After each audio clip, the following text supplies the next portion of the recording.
একাত্তরের মহান মুক্তিযুদ্ধের সাথে ২৪-এর গণ অভ্যুত্থানকে এক কাতারে আনার প্রস্তাবনার ঘোর আপত্তি বিএনপির।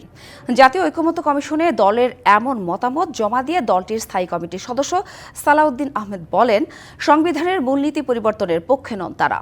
দুদক, জনপ্রশাসন এবং বিচার বিভাগের অনেক প্রস্তাবনায় একমত হলেও জাতীয় পরিচয়পত্র ও সংসদীয় আসন পুনর্নির্ধারণ ক্ষমতা নির্বাচন কমিশনের হাতে রাখার পক্ষে মতামত দিয়েছে দলটি। সংবিধান, নির্বাচন ব্যবস্থা, জনপ্রশাসন, দুর্নীতি দমন ও বিচার বিভাগ সংস্কারের গুরুত্বপূর্ণ ১৬৬টি সুপারিশের বিষয়ে মতামত চেয়ে ৩৮টি রাজনৈতিক দলকে চিঠি ও স্প্রেডশিট পাঠিয়েছিল জাতীয় ঐকমত্য কমিশন।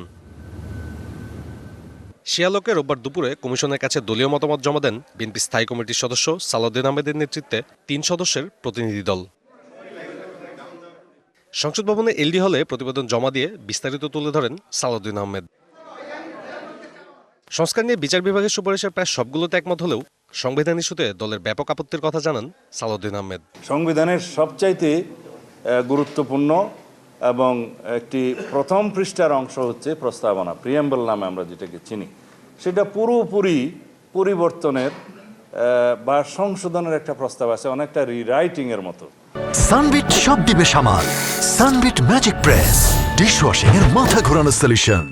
যেখানে ১৯৭১ সালের স্বাধীনতা যুদ্ধের সাথে ২০২৪-এর গণ অভ্যুত্থানকে এক কাতারে নিয়ে আসা হয়েছে, যেটা সমুচিত বলে আমরা মনে করি না। কথা বলেন ইসির দায়বদ্ধতা, সীমানা নির্ধারণ এবং এনআইডি সেবা নিয়ে।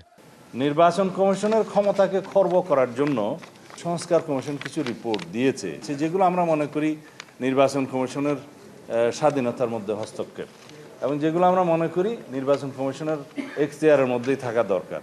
যেমন একটি হলো যে এনআইডি, আরেকটা বিষয় সীমানা নির্ধারণ নির্বাচনী এলাকার, সেটা আইন অনুসারে নির্বাচন কমিশনের এখতিয়ার। জানান গণপরিষদ প্রসঙ্গে দলের অবস্থান, তাগিদ দেন জাতীয় নির্বাচনের।